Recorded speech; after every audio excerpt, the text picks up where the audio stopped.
Hello. How you doing? Hello. Good. How are you? I'm good. I'm good. All right. So I see your topic.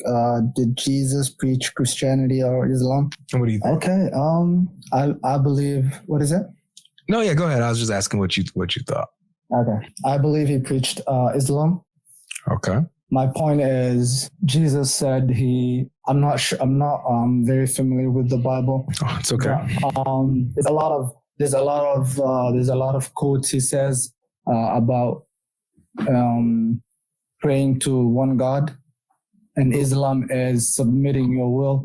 Basically, what it says, Islam definition is submitting your will to the will of God.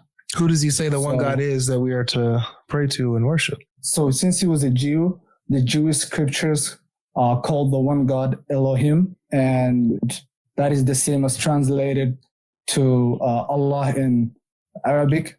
Well, so that's my. Jesus specifically said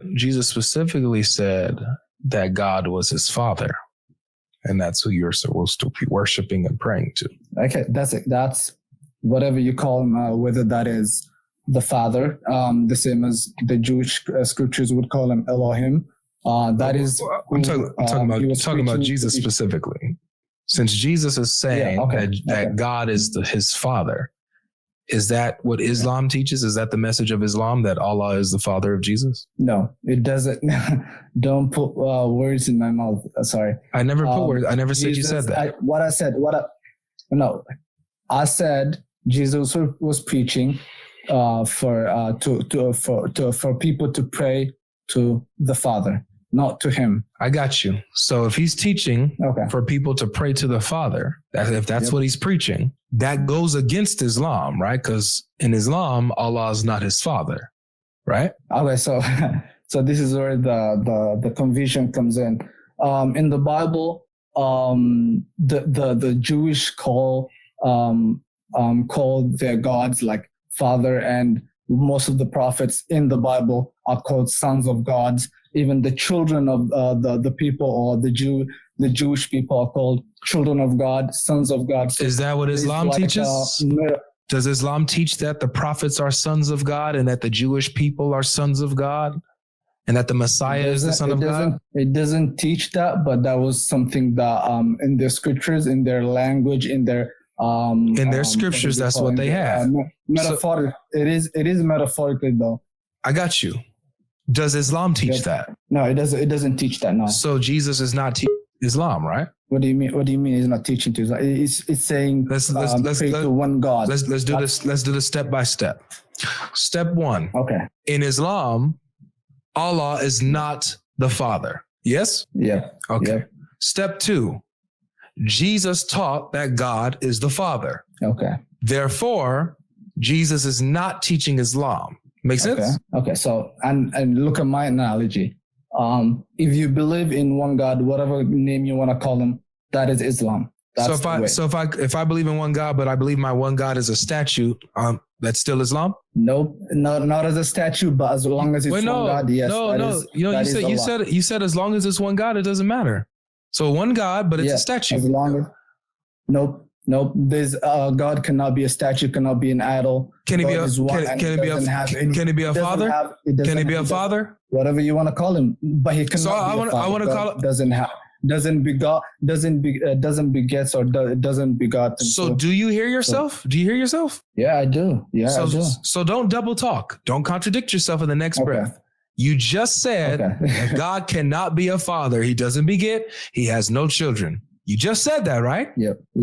So if I believe that God is my father, does my belief match Islam? No. Thank you. So Jesus preaching that God is his father, he's not preaching Islam, right? Okay. So I understand where you're coming from, but you're disregarding the whole point that I said.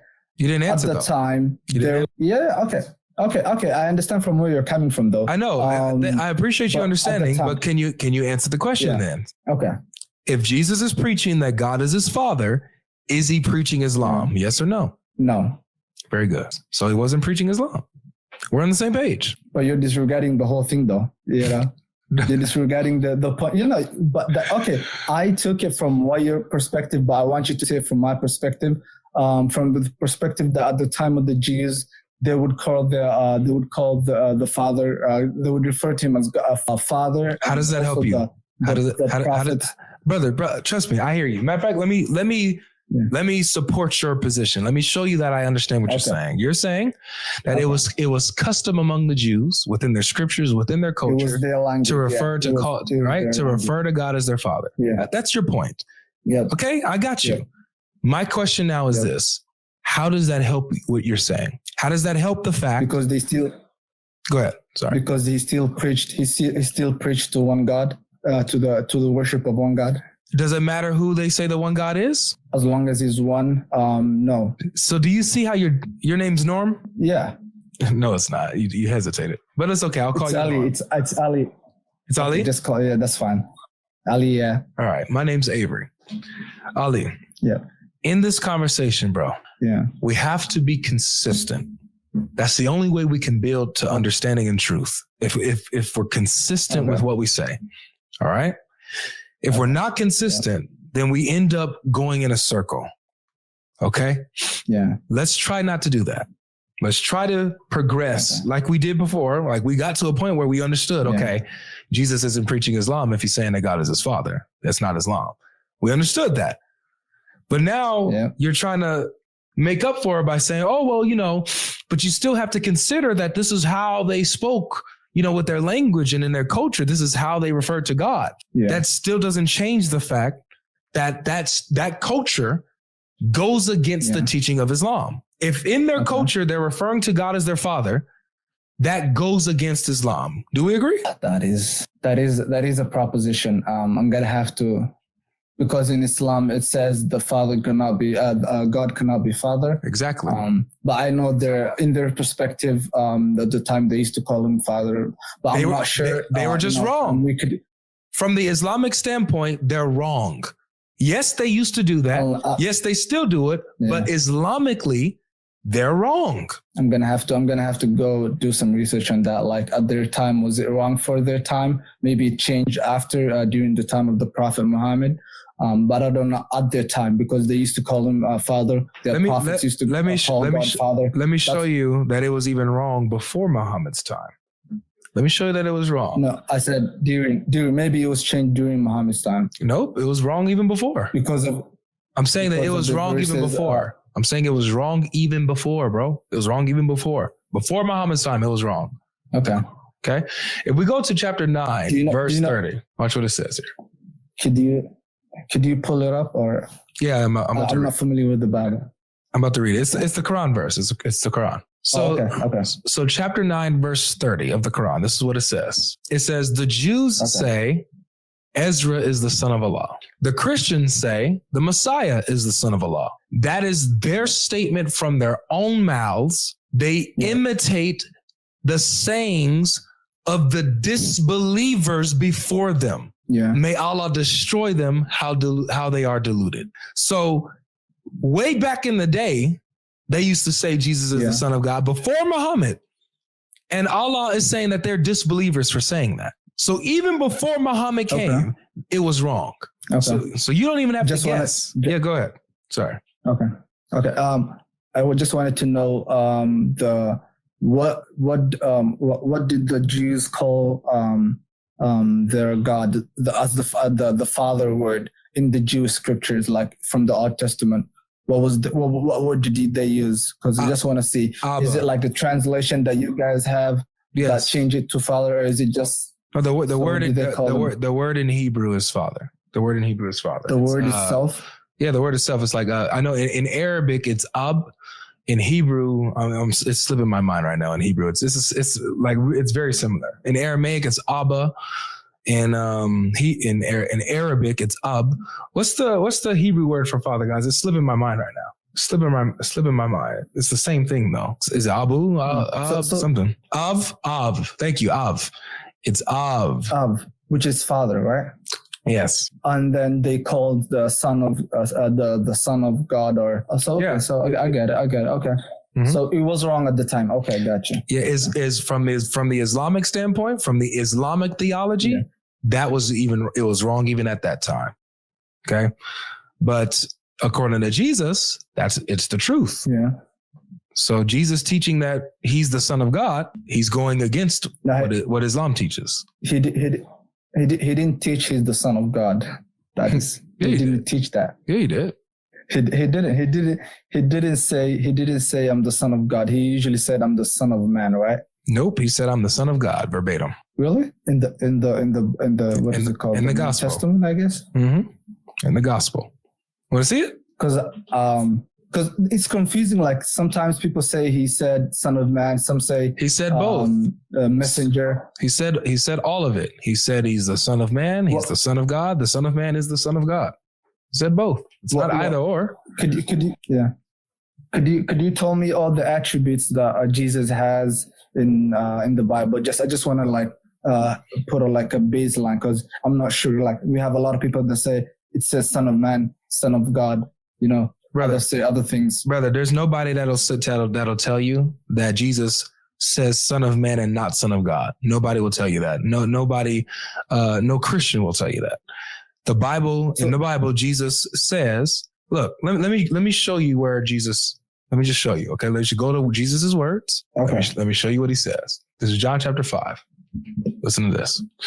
He's truly, I say to you, an hour is coming and is here now when the dead will hear the voice of the Son of God, and those who hear will live. For as the Father has life in himself, so he has granted the Son also to have life in himself. And he has given him authority to execute judgment because he is the Son of Man. So the Son of God is the Son of Man. It's both. It's not either or. It's both. The Son of God is the Son of Man. Okay. Yeah. So if anybody says that that's a difference, they're just not informed. Okay. Just wanted to make sure. Mm-hmm. So maybe from our standpoint, since you read from the Quran that says they called Jesus, or is it Ezra, the Son of God, and God says that God doesn't have any sons, and they were wrong for that. Maybe the scriptures would change to call them sons of God from other people's perspective. No, they wasn't. That's my conclusion on there. They wasn't changed, bro. What? It was. In all these verses, brother, listen, in all of these verses where Jesus refers to him as the Son of God and calls God his Father, there are no changes. There's no variances there. It's always been the same. But in the Quran it says that there are people that write the scriptures with their own hands, and they say this is from God. So how are we going to say, no, this is like from the Bible? I think it has more than 66 to 70 something books in it. Let me put it to you this way. Okay. If I wrote a book right now and I claim that it's from God today, if I did that today, right now, and I claim that it's from Allah, would that mean that now the actual Quran has been corrupted? No. Right. So just because I write a book with my own hands and I claim it's from God and I try to get a small price for it, doesn't mean that the actual Quran or the real books have been changed, right? Yeah. But for the Quran, for the Quran, you wouldn't be able to do that though, because the Quran was memorized. So is the Torah and the Gospel. The Torah and the Gospel started, brother, this Torah, all these revelations, all these scriptures started off as oral tradition, bro. They all started off orally and then they were written down. They were passed on from generation to generation and then written down. So what's to say at that point where it was being down or being taken out, maybe even orally? Some people were saying something different. Some people were saying something different. And then by the time it was being written down, somebody wrote from their own perspective what they had. Do you see the hyper skepticism that you're showing for the Torah and Gospel? Do you have that same energy for the Quran? Can you ask yourself the same question about the Quran? How do you know that it was orally transmitted correctly? What if somebody changed what they orally heard and then passed down their change, and when they changed it and they changed after what they heard, and then when they finally wrote down the Quran, they put their own words into it or put the wrong oral tradition down? Do you ask yourself the same thing for the Quran? Yeah, because in the like from a young age we talk about the history of the Prophet. We talk about the history of the same with the Jews, brother. Same with the Jews and same with the Orthodox and Apostolic Christians. They're taught the same thing. Yeah, they're given the same traditions, and the same stuff is passed down, and they even have their written traditions. So So at the time of the Prophet, the Quran was written down in his time. It wasn't compiled in his time by different. No, it wasn't compiled, but and it was rewritten after he died. It was written down. It got rewritten after he died. It wasn't rewritten. It was. There. It was compiled. All the different combined into one book. Norm, Uthman literally had Zayd bin Thabit, Hisham, Abdullah Azir. I forgot how to say his name. But he's called Zayd bin Harith and Abdullah bin Mas'ud. Those guys. Not Ibn Mas'ud. Ibn Mas'ud was not part of this. But Hisham, Zayd bin Harith, Azir, and somebody else. Ibn Mas'ud was not part of it. Umar was not part of this. These people, Uthman ordered them to rewrite the Quran in so-called perfect copies. Okay, so we have the history of that one, and that was due to standardization of the Quran. The Quran usually is an Arabic language. That was the second time it was standardized. No, it was the first time. The first time was the first time it was standardized was when Abu Bakr had the Quran compiled, and then they had one standardized copy that they sent to others. Sir, I think you're mixing it up. During Abu Bakr's time, it was compiled into one book. And was that book the standard? During Abu Bakr's time or during Uthman's time? Abu Bakr, when he had the Quran compiled, was that the standard Quran? That was you remember when I said during the Prophet's time, the scribes of the Prophet wrote down the Quran and it was scattered around. So Umar suggested to Abu Bakr during the battles that happened after the Prophet's death, most of the memorizers of the Quran were dying. So he suggested to Abu Bakr bring down or to compile all the different writings of the Quran from different places, which was initiated by Zayd bin Harith, who was the main scribe of the Prophet, who was also a memorizer of the Quran, to bring all the scriptures into one. He didn't memorize the Quran. So Zayd bin Thabit didn't memorize. Zayd bin Harith, Zayd was the main scribe, and he was a memorizer of the Quran. Zayd bin Thabit? Yeah, Zayd bin Harith, I guess. It's not Harith. It's Zayd bin Thabit. Two of them. It was. Okay, Zayd bin Thabit is the one who compiled the Quran. Oh, sorry. Yeah, because he didn't memorize. Harith was the one that was. So he did. If he memorized it, then why did he have to go to others to get the Quran? It was a standard way of he didn't go to other places, but you would come at the time. They would bring all the different written materials of the Quran, and he would write it down, and they would bring witnesses to if they had a different. I can't do this. Let's just read it, okay? Okay. Let's just read it. I'm sorry, I forgot what were we reading? We're going to read about the Quran being compiled. Oh, okay. Gotcha. All right. Zayd bin Thabit, narrated Zayd bin Thabit. Abu Bakr as-Siddiq sent for me when the people of Yamama had been killed. I went to him and found Umar bin Khattab sitting with him. Abu Bakr then said, Umar has come to me and said casualties were heavy among the Qurra of the Quran, those who memorized it by heart, on the day of the Battle of Yamama, and I'm afraid that more heavy casualties may take place among the Qurra on other battlefields, whereby a large part of the Quran may be lost. Therefore, I suggest you, Abu Bakr, order that the Quran be collected. I said to Umar, how can you do something which Allah's apostle did not do? So Muhammad had nothing to do with this. No overseeing this. He didn't order this. He didn't approve of this. He never did this. And he's dead at this time. Umar said, by Allah, that is a good project.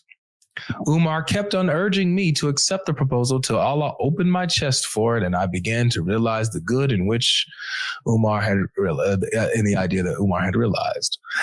Then Abu Bakr said to me, you are a wise young man, and we do not have any suspicion about you, and you used to write the divine inspiration for Allah's messenger. So you should search for the Quran and collect it in one book. So do you see how Zayd had to go out and go find the Quran and go collect it? like I said, the Quran was written in different parts. Maybe sometimes it was written in different papers, in different logs of trees, backs of trees. So it was scattered around. But the main thing is they memorized the Quran. Most of the. But Zayd bin Thabit didn't memorize it. Can we agree? He did memorize it. So if he memorized, all right. So Norm, I need you to think with me about this. If Zayd bin Thabit memorized the Quran, why does Zayd have to go out to others and to go find the Quran? Why can't he just write it himself, since he memorizes it? He wouldn't be able to. He was compiling all the different things into one place. That's not answer my question. You said Zayd memorized the Quran. Every verse, every word, every letter, right? Yeah. Why did he have to go out to go get the Quran then? Why couldn't he just write it himself? That's not possible. That's like writing the Quran just from your own perspective. That's not possible because the Quran is already there. The Quran is scattered. It's there. So he just had to bring it all into one place and then write it down. Why? Because it's already been written down. It's already there. Why did he have to go out? Why? Why did he have to go out to others to bring it? Why? To compile it, to put it into one book, If he memorized the Quran, couldn't he do that himself? No, no. He wouldn't be able. People wouldn't be able to. People wouldn't accept it because. Why not? Don't they also memorize the same Quran? They do. Why wouldn't they accept Zayd's memorization and writing of the Quran? If they all memorize the same thing, why wouldn't they accept it? They're accepting the Quran. Why would they reject what Zayd bin Thabit wrote if it's all the same thing? It's part of not being falsified. Like nothing should be added, nothing should be taken out. If he memorizes the Quran, if he memorizes the Quran, why would there be anything added or taken away? It's a temptation, like to stop from any type of temptation of the devil and all that stuff. So we human beings makes mistake. That is the main point. So just bring everything. Couldn't they just check him to see if he made a mistake or not? What do you mean? Sorry, what do you mean? You're really confused by what I asked you, bro? Yeah, because I didn't hear what you said. You said... I'm going to go ahead and let this go because this is getting too stupid for me. I think that where we're coming to is I want you to know that you have a double standard when it comes to analyzing the Bible versus analyzing the Quran. You have a double standard. You say that the Bible, even though it's been passed down from oral tradition and then we have the written manuscript tradition, that you're hyper skeptical about the Bible. And you have, well, what if somebody messed up the oral tradition? And what if that was changed? And what if that? And what if that? But you never do that with the Quran. You just accept, it was memorized by all these people, oral tradition, and it was passed down perfectly. And then now we got it compiled, perfect Quran, and we have the written Quran in perfect condition with no questions. So what I'm challenging you to do is to have the same mindset and the same energy that you have for the Bible, have it for the Quran. The same energy you have for the Quran, have it for the Bible. Don't have a double standard, because then that shows that your position is weak and based on nothing. It's unfair. You get what I'm saying? Yeah, but then like I said, I know we've heard the history of the compilation of the Quran, and it wasn't compiled by just one person. It was compiled by a lot of people into writing who are most of them memorizers, and then referring to all the Quran that were written down and scattered all around the place that the Prophet used to live in, and then they were brought together and then made into one book. But then if you talk about the Bible is written by anonymous people. What I'm saying, anonymous people who we don't even know the history. Who wrote Surah Baqarah? Who wrote Surah Baqarah? What do you mean, who wrote Surah? Exactly what I said. Who wrote it? I'm going to show you your double standard again. Who wrote Surah Baqarah? Surah Baqarah, I don't know who wrote Surah Baqarah, but so it's what anonymous. I'm saying is... Wait. So Surah Baqarah has an anonymous author? No, it was passed down from the Prophet and then a scribe. Yeah, but who wrote it? Down. Yeah, what scribe? Who wrote it? Who's that scribe? Maybe Zayd bin Thabit. Maybe Zayd bin Thabit. Maybe Abu Huraira. Maybe Abu Layth. Who knows? You don't know who wrote it, don't you? It's anonymous, isn't it? It's not anonymous. It came from the Prophet's mouth. You're not answering the question. One of the scribes of the Prophet. One of the scribes of the Prophet. Who? Zayd bin Thabit. Show me that Zayd bin Thabit wrote Surah Baqarah. Give me a source. So I just want to tell you the process of the Quran. Brother, I don't want to know about the process, Norm. I'm not one of those Christians that don't know Islam. Yeah. As you see, I can pull up the Quran and I can pull up the Hadith, what I'm talking about. You don't have to do that with me. Please be straightforward to what I'm asking you. I don't need a process of how the Quran's revealed. I don't need a lesson in Ramadan. I need an answer to my question. Do you have a source that says that Zayd bin Thabit wrote Surah Baqarah, chapter 2? Surah Baqarah wasn't written down by one person.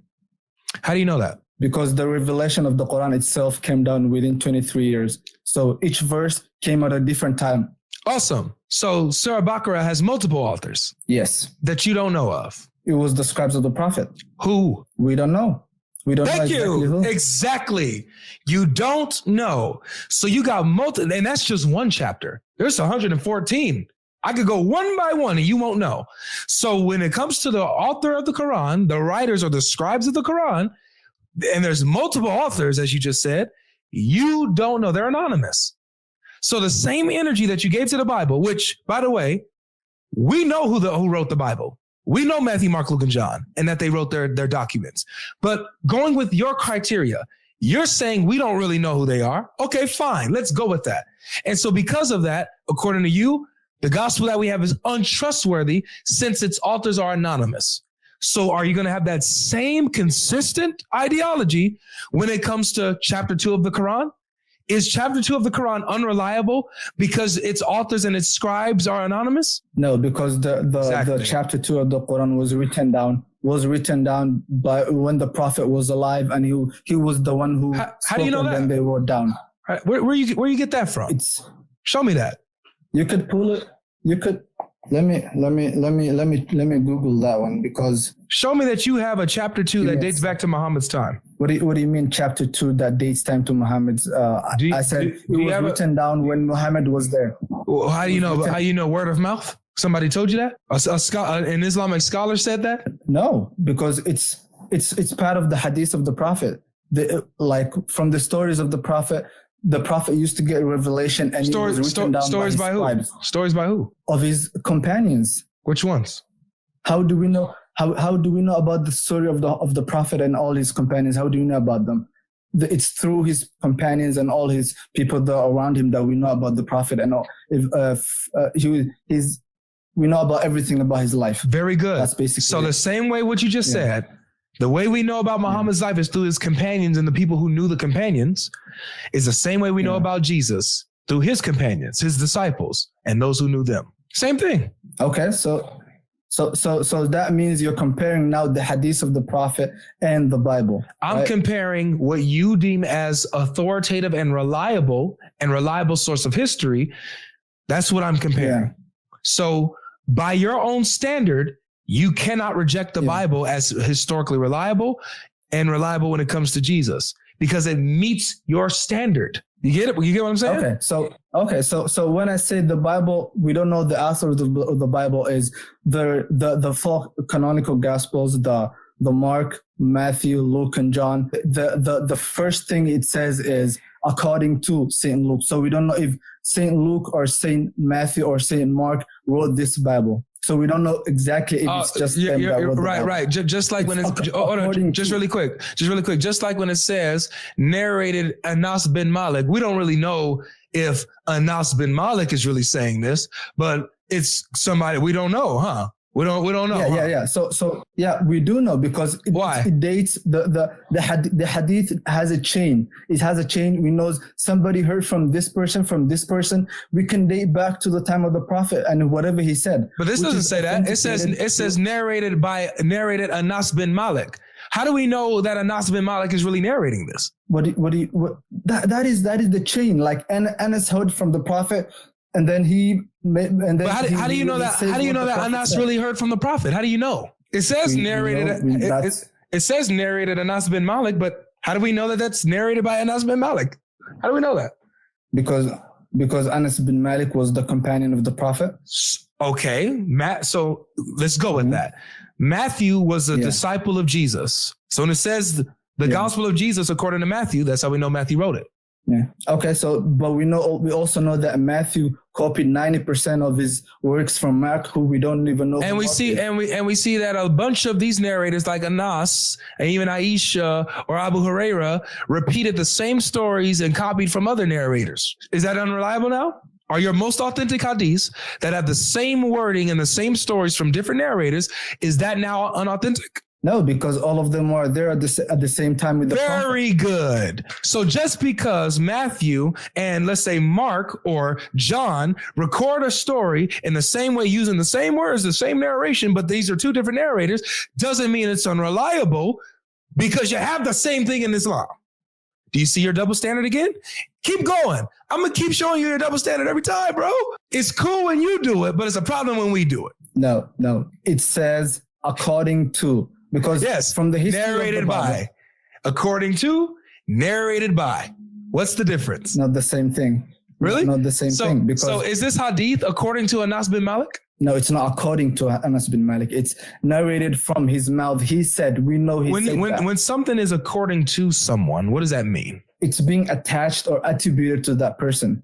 Correct. Is this being attached or attributed to Anas bin Malik? When it says narrated Anas bin Malik?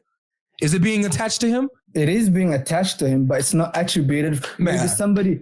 Okay. Man, we need to get. I'm gonna let you say it, but we need to get a double standard counter, man. How many double standards we gonna count with you, bro? Can I say something? No. Can I say something though? Go ahead. Can I say something though? Yes. Say another double standard. I could.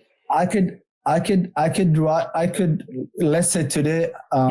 I said, my name is Ali, right? So I could do something today, and somebody else could write about it and say that person and that person said that, attributing that to me. Yeah, that's true. But that is from his own.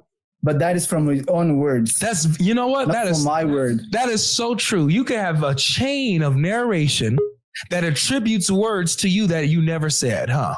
No. You said no? No. Well, you just said that. You just said that you can have people who said things that you said and attributed these words to you, but you never said that.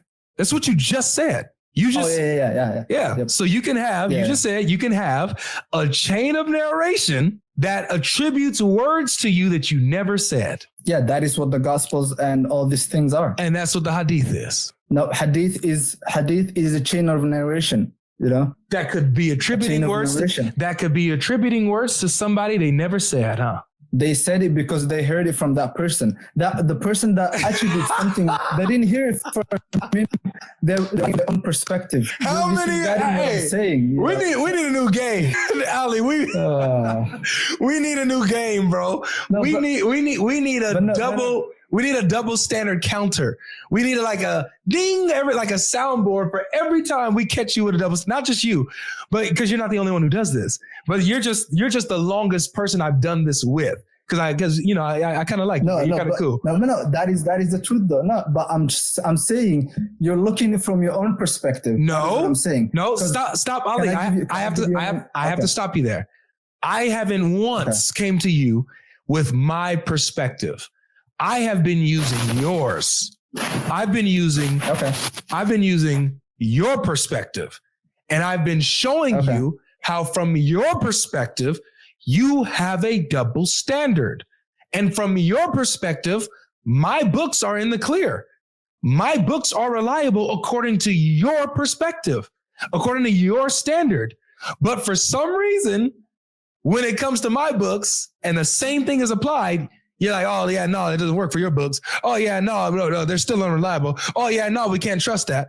But you have the same thing with Islam, according to Anas bin Malik, a chain of narration that could be applying false words to people, but you fully trust it because you say that these were companions, and we have the companions of Jesus, but you don't trust them. Islam is the religion of double standards, bro.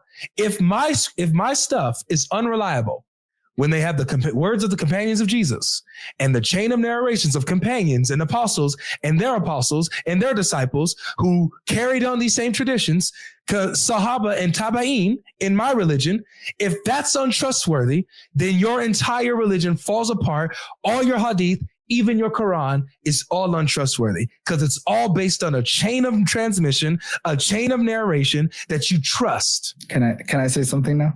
Are you smiling yet? Only if you're smiling. If you're not smiling, you can't. Yeah. You smiling? I am smiling. All right, good. All right, you can talk. Go ahead. Say what you want. No, we're having fun. Both of us are having fun, I guess. Yes. So from my perspective, what I was trying to say is the way the hadith of the Prophet was compiled was through somebody hearing from somebody who hears from somebody. You know, like the Sahabas would tell the people that haven't seen the Prophet. So the Tabi'in, they would tell it to the Tabi'in. So that is how it's narrated. So let's say I hear a hadith today from somebody, and then he tells me I heard it from that person.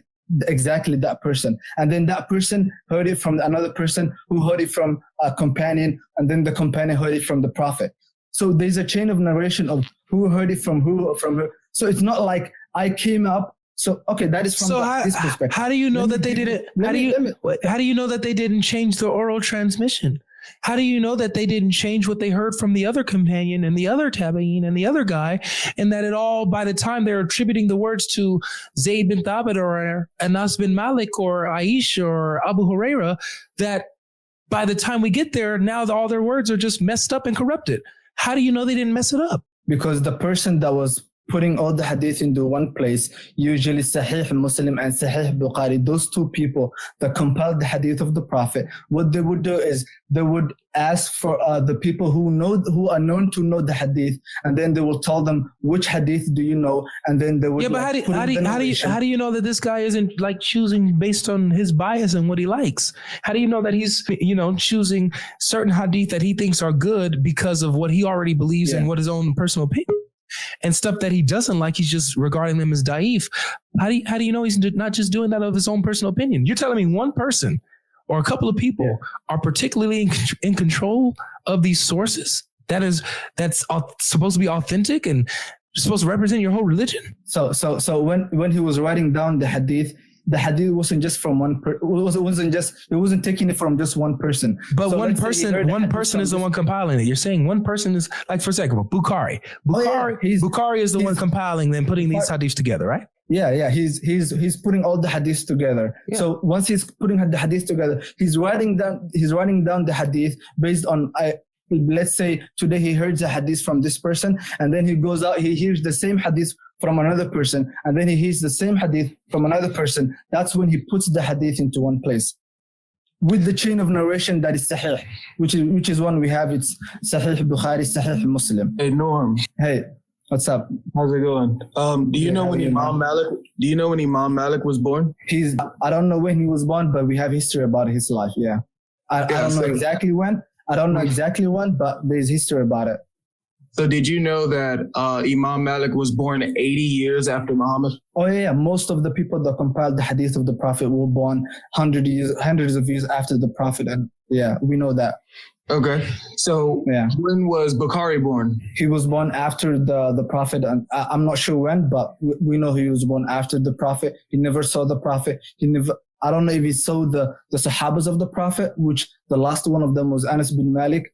I don't know if he saw that, but I'm not sure. So if you know that, you could go ahead and tell me. Yes. So Bukhari was born almost 200 years after Muhammad. His hadith compilation comes 200 plus years after Muhammad.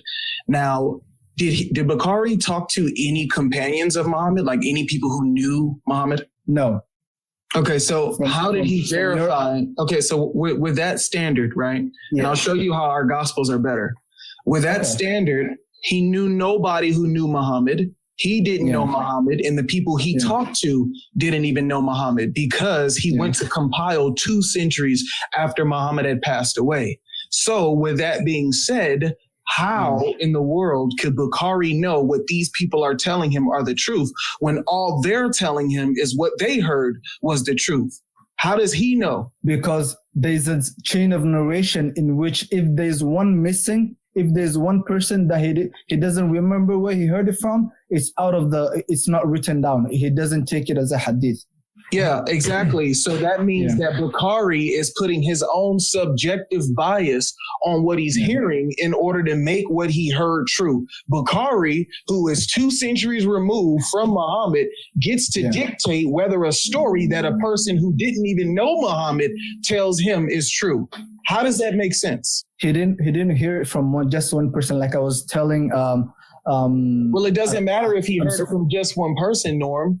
The person that he heard it from didn't even know Muhammad. So the person that they heard it from didn't even know Muhammad. He's 2 centuries removed, going around asking for information about Muhammad when he, nor the person that he's talking to, nor the people that they were talking to knew Muhammad. Do you see what I'm saying? I could see where you're saying, but okay. So now watch this.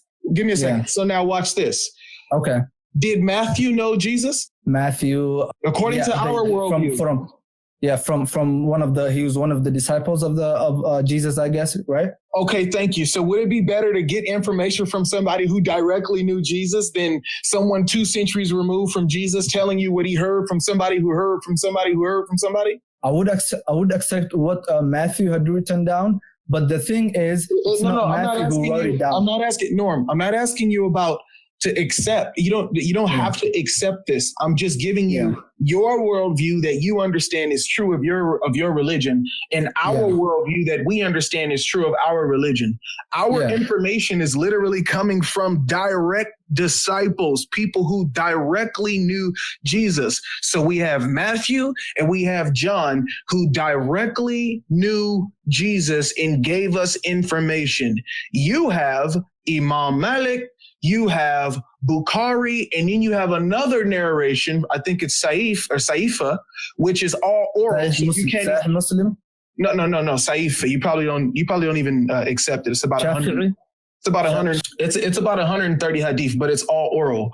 Now, now, just look at the standard that you're placing on yourself, right? Yeah. In order to get an understanding about how you know what Muhammad said and did in his lifetime, compared to our standard. You are getting your information from people 1 to 2 centuries removed from Muhammad who could not talk to a companion of Muhammad, yet they get to dictate what is true of that man's life. Then you go to Matthew and John, who are direct disciples. You go to Paul, who literally had interactions with Jesus, wasn't just a dream, right? And then you say, well, I don't want to take information from people who directly knew Jesus, but I'm going to take information from people who couldn't have possibly even knew a companion of Muhammad, yet they're telling me about Muhammad. And they're telling me what's true of Muhammad too. Bukhari has no right to tell you a story about somebody else who told you a story about somebody else who told them a story about somebody else who told them a story about Muhammad. And then Bukhari is the one who's 2 centuries removed, gets to tell you whether that story is true or not. Your standard is way worse than ours in your own mindset, in your own standard. What you are trying to implement on us, you have the worst position, buddy. We don't. You can reject Matthew, you can reject John, you can reject Paul, you can reject Mark and Luke. These people lived during the time period that they needed to be in order for their documents to be considered eyewitness testimony, not the hadith. The thing is, the main point of the subject was the Matthew and John were not the authors of the books, that they say it is from them. The Christian scholars, most of them say the writers of these books are unknown, anonymous. Nobody knows who wrote them. It was just attributed. We're going back and but for us, Norm. Can I finish? Can I finish? Norm, we're going back in circles. This isn't about whether you accept the narrative. We're going with narrative versus narrative. Your narrative, by your own standard, is worse. If you're going to say, because he already walked you through the anonymous and known and unanonymous, he already walked you through that. So I'm not going to go back with you over that again. He already did that for you to show that you had a double standard. So now we're going narrative for narrative. You mean to tell me in your religion, you can take your history from a man 2 centuries removed from Muhammad who walked around talking to people who didn't even know Muhammad. He had to go with what he heard, just like they had to go with what they heard. And yet he is the one who gets to deem it Sahih. How? You can't say because other people said it, that's how Bukhari gets to deem it Sahih. You admitted his own subjective reasoning was how he got to dictate whether something is true or not. That does not help you. That makes it worse. When he puts his subjective opinion on why it's true or false, that destroys your hadith narration because it already started from it being confirmation bias in oral recitation and hearsay. So his subjective opinion destroys everything that you try to argue this entire time. So how does Bukhari get to authenticate something he's 2 centuries removed from? How? Okay, so when the hadith compilation was taking place during the time of Bukhari and all these other scholars that did it, there was a rules and set of regulations that they followed to compile all this hadith. They had one of the first thing was the hadith that was being narrated had to go hand in hand with what the Quran is saying and the Sunnah. The Sunnah is preserved through the culture that the Muslims at the time had. So through what the Prophet told them in action. So whether that is how to take wudu, whether that is how to pray, that is through the Sunnah. So as long as the hadith that is being compiled goes hand in hand with the Quran and the Sunnah of the Prophet, he would authenticate the hadith. And also one of the other things he would use is you would have to have a strong chain of narrators that would have to take place that goes till to the mouth of the Prophet, which says that person heard it from the Prophet himself. If there's one of them that there is like a loss of narrator in between, they wouldn't take that as an hadith. So that is why I'm saying my scripture, the hadith compilation is more authentic than the Gospels and the scriptures that you guys have. Yeah, nothing you said makes your hadith compilation reliable because it's not even coming from someone who knew Muhammad nor the people who knew Muhammad that he spoke to. So the problem that you're having is you're just using confirmation bias once again. I'm going to hear what these people said, a story about Muhammad, and then I'm going to implement whether it aligns with the Quran or not. And that's how he gets to deem the story true. The problem is that you're missing out. You're missing information on how Bukhari compiled hadith. Let me ask you this. If Bukhari found someone, let's say, mistreating a dog, would he deem their narration weak? Mistreating a dog and he would deem it wrong? I don't know. From the standards that we've been taught that the narration of the hadith were compiled, I don't know about that one. Like, it doesn't show you that. So if you look into your history, right? Bukhari, he walked around and he basically put his own subjective opinion on these people on whether they were trustworthy, because as human beings, we can't know if a person is trustworthy. So all of it already started from a subjective opinion, meaning he had to vet these people out to see if they were trustworthy. But we know that a person who has lied in their life could tell the truth about a story. So it would be better to get closer to the story as we possibly can, not 2 centuries removed, talking to people, trying to figure out if they're trustworthy or not. Do you agree that that would be a terrible standard to have, right? Yeah. Do you agree? Hold on. Give me a second. Do you agree by that? Do you agree by that standard alone? Do you agree by that standard alone, it hurts your understanding of how you can know if someone is telling the truth or not? Because as human beings, we all have lied. We all have done untrustworthy things, whether we like it or not. This is just what we've done. But that doesn't mean that just because I tell you a story about somebody, and they say, oh, well, he lied to me last week. That doesn't mean you get to deem my story weak about what I just told you about a person. But the point is that because Bukhari has this standard in mind when he's walking around trying to get information about Muhammad 2 centuries removed, He has to implement his own subjective opinion on whether someone is telling the truth or not. That means what you think is true because Bukhari said it's true is because of Bukhari's subjective opinion, not because he actually knows that these things actually took place. So when you read a Sahih Hadith and you guys run around telling us it's authentic, and this actually happened, you're only using that from the understanding of a person who he himself never actually knew if that was real or not. He's only vetting people out based on his subjective opinion on whether something took place. That's a horrible standard to have. So what is a better standard to have? Eyewitness testimony. Direct eyewitness testimony from people who actually talked to Muhammad. So the person that is giving you the information in the history about Jesus should have very well better come from Jesus. You see, that's better.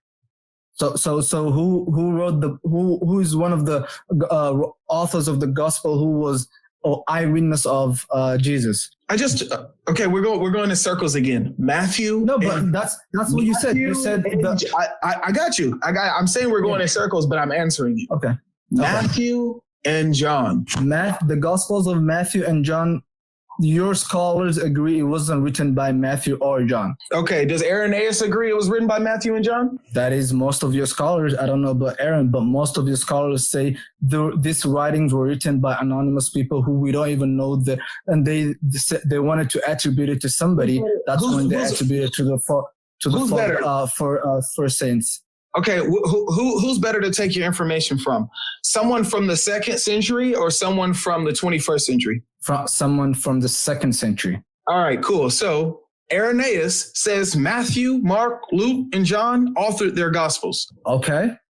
But does that mean they did write it? That means that the early church understood that they wrote their gospels, and yes. Okay. So let's go back in your history. Matthew, what is Matthew's origin? Like, was he a Hebrew or what language did he speak? Was he a Jew who spoke Aramaic at the time of Jesus? Does that prove he didn't write his gospel? Because we know the Gospels were written. Hold on. Watch this. Because I only want to answer. Give me a second. I only want to answer relevant questions. Does any of these things prove that he didn't write or didn't know Jesus? Because I can go into the Gospel of Matthew and show that he knew Jesus. You literally have in his gospel him interacting with Jesus. So asking me what language did he speak and was he Hebrew and all that, that's irrelevant. Whether I say yes or no, does that prove he didn't write his gospel? Yes. Okay, what is the argument for that? I'm not saying Matthew didn't see Jesus. We know Matthew is one of the disciples, right? Matthew and John were one of the disciples, right? So if Matthew was one of the disciples and we have information coming from Matthew, what are we talking about? What I'm saying is the information that you have isn't from Matthew, the disciple of Jesus. That's what I'm saying. How do you know? You're just saying it. You don't know that. Okay. That's what I'm saying. So Matthew was a Jew, so he spoke Aramaic, right? He didn't speak any Greek. What is your argument for Matthew? The argument is... What is your argument for Matthew? Hold on, give me a second. Make your argument. Instead of asking irrelevant questions, make your argument for why Matthew didn't write Matthew. The reason why Matthew didn't write Matthew, the Gospel of Matthew, is because the Gospel of Matthew is in Koine Greek. And Matthew, as we know, he used to speak Aramaic and he was a Jew. So that means somebody else wrote it and then he ascribed it or attributed it to the disciple Matthew. That is my argument. And that disproves any of the Gospels that you have. We don't know. We don't know who the author of Mark is. We don't know the author. What was the lingua franca in the area that Jesus roamed around in? Matthew, John, Mark, Luke. What was the lingua franca that they in that area? You're gonna have to tell me because I don't know the Bible history. So I'm thinking Greek. It's Aramaic because Greek. Jesus Greek. It wasn't Aramaic. It was Greek.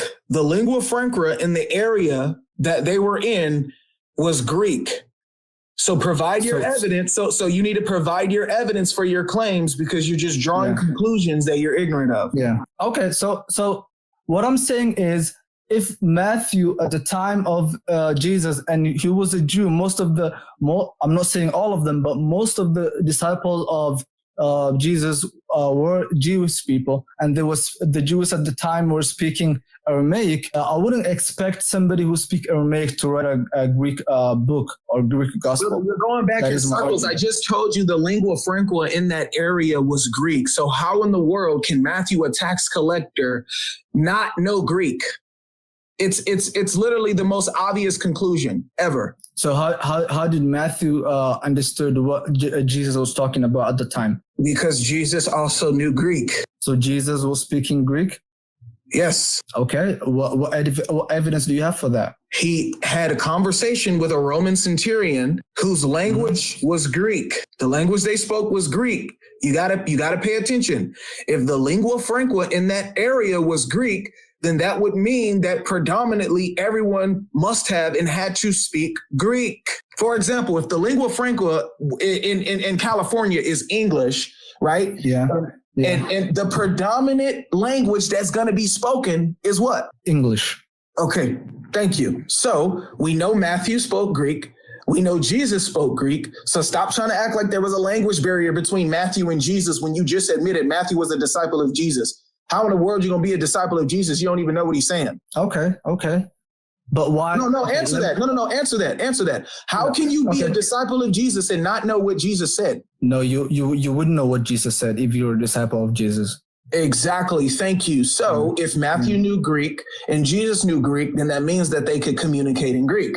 Correct? Yep. All right, there it is. So it's better to have eyewitness testimony, right, from someone who actually directly interacted with Jesus. Matthew 9:9 says Matthew was a tax collector. We know that the lingua franca was Greek, which means that obviously he would have had to know Greek in order to conduct that work in that area. So if Jesus knew Greek, then that means that they can understand themselves. Now, the problem that you're having is that you're dealing with eyewitness testimony. You're dealing with early attestation that these people wrote their gospels and were direct disciples, and you're telling me your standard is better because someone 2 centuries removed from Muhammad walked around asking someone who couldn't even know Muhammad, just like him, what did Muhammad do? You think that's a better standard? It is, because we have a reference. Our reference is the Quran. We have a reference. We do have a reference. Class, that's it. Bro. All right. I'm done, bro. All right, I'm gonna let the next guest up. Hey, Ali, this was fun talking to you, man. Yeah. Thank you, man. Have a good day, man. We'll talk again soon. Hopefully you could come back someday and we could talk some more. All right. See you soon. All right. All right.